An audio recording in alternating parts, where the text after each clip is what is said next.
Well, my question is, how are we going to weave into this conversation our beloved Taylor Swift? Like that's an Ah, ongoing inside joke that you Yeah. haven't.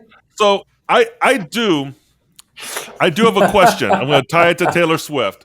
So we've talked about all these highfalutin ideas about knowing yourself and leadership training and coaching, and that's really important to the work that all of us do. Mhm. So you have certain figures like Taylor Swift who are idols, so they're leaders in their own way.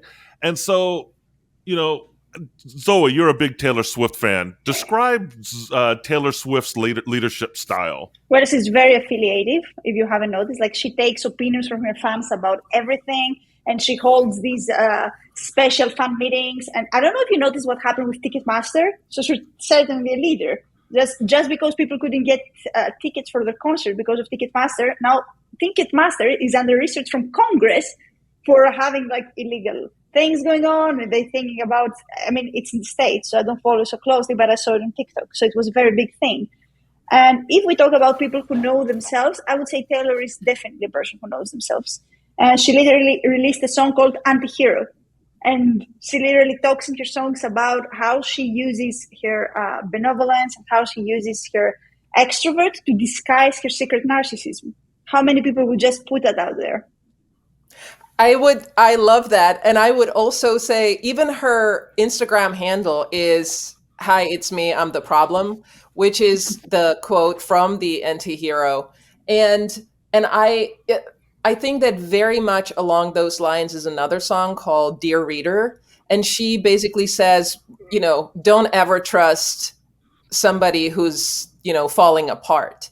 And there is a level of obviously she can turn a phrase like nobody else in the business, but there's a level of trust that she built and curated over the years with her art. And I think that it's interesting to watch her as a woman also in over the years. And what I love about her being the sort of the icon that she is how consistently she's been talking about it. You see her interview when she was 20 and she would say, "Look, I'm writing songs and I'm trying to craft this and be better at this craft for last 10 years and nobody takes me seriously." Or like very few people would, accept this. And now she's at it for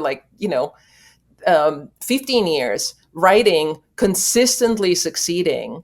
And she still is, being questioned like, "Oh, she's a pretty face." And it's like, no, these are very good songs. There's poetry. There's, she sold millions. And I think that business wise, it's amazing. And when she took back all her songs and, set a new standard for a lot of musicians. And I think that I obviously can talk for a long time about her, but yes, I think Dear Reader, We should just do a Karma. Taylor Swift episode. Oh, yeah. We I'm should in do a for Taylor that. Swift episode. The two biggest lessons I've gotten from Taylor Swift is, one, I really like how she doesn't care if she looks petty, but if it comes about finding her right, she will just end things. She will just 100%. She doesn't let anything slide, and I love that. And the other lesson that I've learned from her is to always focus on the work. At the end of the story, it doesn't matter about talk about other people or share how hurt you feel about something or share how you feel wronged. No, focus on the work, put it out there, and then let karma do its business.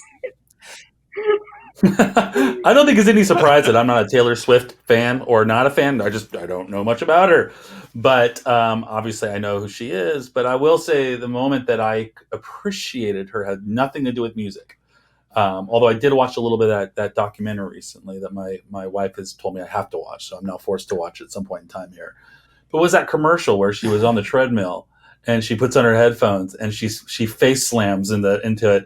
I said, okay, this person doesn't take themselves as seriously as the media wants us to think she takes herself seriously. You could tell that there's a spin that goes on out there to portray her in a certain way. And she's like, no, I'm not that person. And then when she did that commercial, I was thought that's kind of cool. So that's when the I work ethic. And I think that gets back to the other theme. Go ahead. Oh no, I'm sorry. I was just saying it gets back to the theme of managing your image too, as far as your leadership role. Go. I'm sorry, But Hana. so managing your image, sure, but that there are other artists who have the teams around them, and it feels very organic for Taylor Swift. Like there's way more input, and you can tell that she's not just going to be told you should do this or you should do that, and it's feels authentic. It's much more authentic. That's why there's so much trust, from her fans, and I think that ultimately comes, through.